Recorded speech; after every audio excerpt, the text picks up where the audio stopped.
Então, gente, um outro momento que a gente vai falar aqui é o momento da alimentação, né? E aí é importante a gente pensar na ideia de um adulto de referência, que chega pra gente a partir da abordagem Pickler.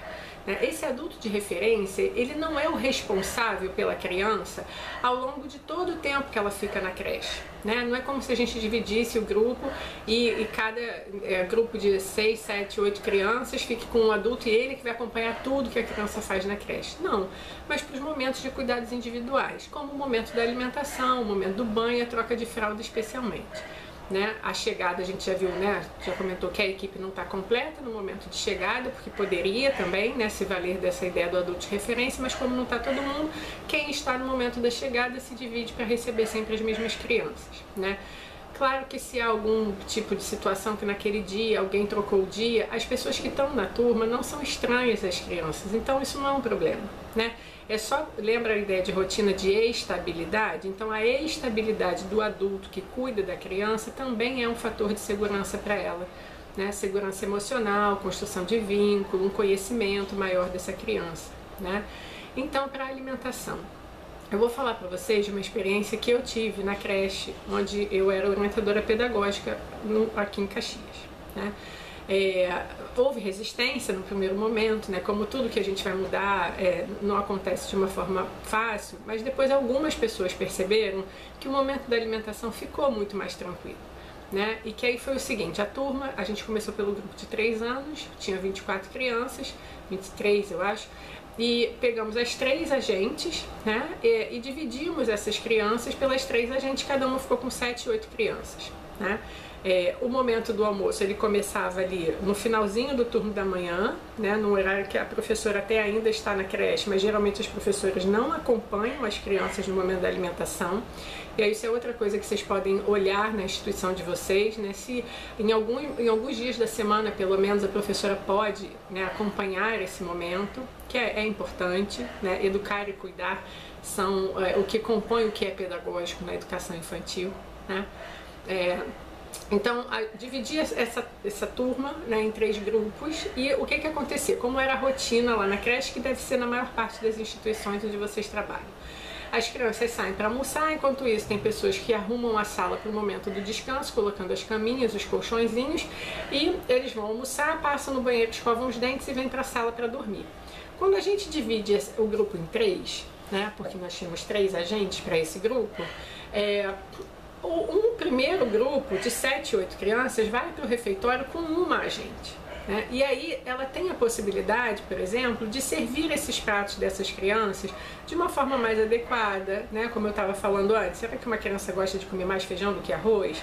Né? A quantidade de uma criança, as crianças não comem a mesma quantidade, há crianças que comem mais, há crianças que comem menos, então a gente poder adequar o prato que a gente está servindo a essa criança. O ideal seria a criança poder também se servir, mas isso se torna ainda mais difícil às vezes, né, na dinâmica institucional, mas que o adulto que serve a criança tente aí atender ao que é o modo como ela come, a quantidade que ela come, né? Então quando você vai com um grupo menor, isso fica mais fácil, né?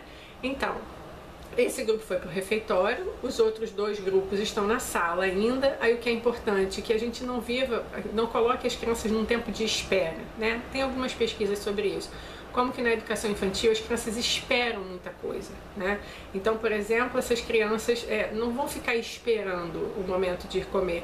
A sala está com alguma proposta para elas, um momento com livros, ou Lego, ou massinha, ou um cantinho com brinquedo, para que elas possam estar fazendo alguma coisa enquanto não chegou o momento de almoçar, né? Aí esse grupo que sai do refeitório, entra no banheiro para escovar os dentes, um segundo grupo vai para o refeitório, enquanto tem o terceiro que ainda está lá na massinha brincando, se organizando, que daqui a pouco é ele que vai comer, né? O primeiro grupo sai do banheiro, já vai para a sala para esse momento de descanso, né? Então já vão deitando, já vão se organizando e tal. Nesse meio tempo o segundo grupo acabou de almoçar, vai para o banheiro, escova os dentes, o terceiro já está indo para o refeitório. O segundo grupo entra na sala para o descanso, o terceiro, quando acabar de comer, vai ao banheiro, escova os dentes e vai para a sala para o momento de descanso. Se a gente tem meia hora, talvez, para o almoço, né, a gente pega e amplia esse tempo um pouquinho, quando a gente divide pelos grupos, né? algo em torno de 15 minutos para cada grupo, né?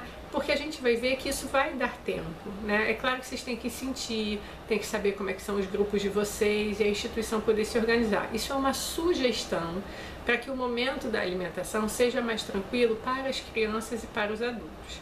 Se não dá para ser assim, se é um passo que acho que ainda não dá para fazer na instituição, como que a gente pode, estando com a turma toda no refeitório, manter essa divisão de adulto de referência?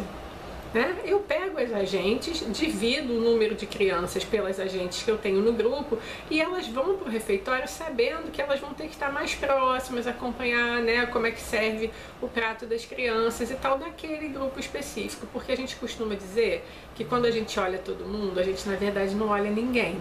Quando a gente só tem a dimensão de grupo, de coletivo, de turma, a gente não está olhando as crianças individualmente, né, nas suas necessidades, especificidades mais individuais.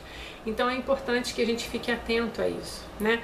Como que a gente pode pensar no grupo, mas também nessa dinâmica que é coletiva, a gente está no espaço coletivo, a creche é um espaço coletivo, como é que eu posso considerar o cada um dentro do grupo? Isso vale para as questões de outras atividades que a gente faz, mas o nosso foco aqui é o momento do cuidado e isso é mais importante ainda. Né, as relações individuais, a dimensão da construção de vínculo, né, esses momentos com as crianças, especialmente do 0 aos 3 anos, são fundamentais. Na teoria histórico-cultural, que é uma teoria que fala sobre aprendizagem, desenvolvimento, né, a atividade guia, né, a atividade que mais potencializa o desenvolvimento das crianças, especialmente no primeiro ano de idade, está justamente relacionada aos cuidados individuais.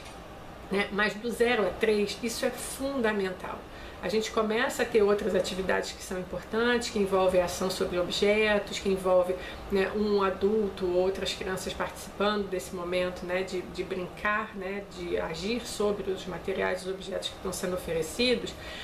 Mas os momentos de cuidado individuais, eles são fundamentais. Então a gente cuidar da alimentação, desse momento de dar a comida, às vezes tem criança que ainda precisa ser ajudada, como a gente falou, algumas estão vivendo o processo de introdução alimentar, né? Vem às vezes, né, estão acostumados de 2 anos, 1 ano mais ainda, mas 2 anos, né, acostumados com mamadeira às vezes em casa, ainda não comiam comida sólida mesmo, mas chegam à creche de uma hora para outra tem que comer, então a gente sabe que a gente vai precisar ter uma atenção mais especial com essas crianças, né?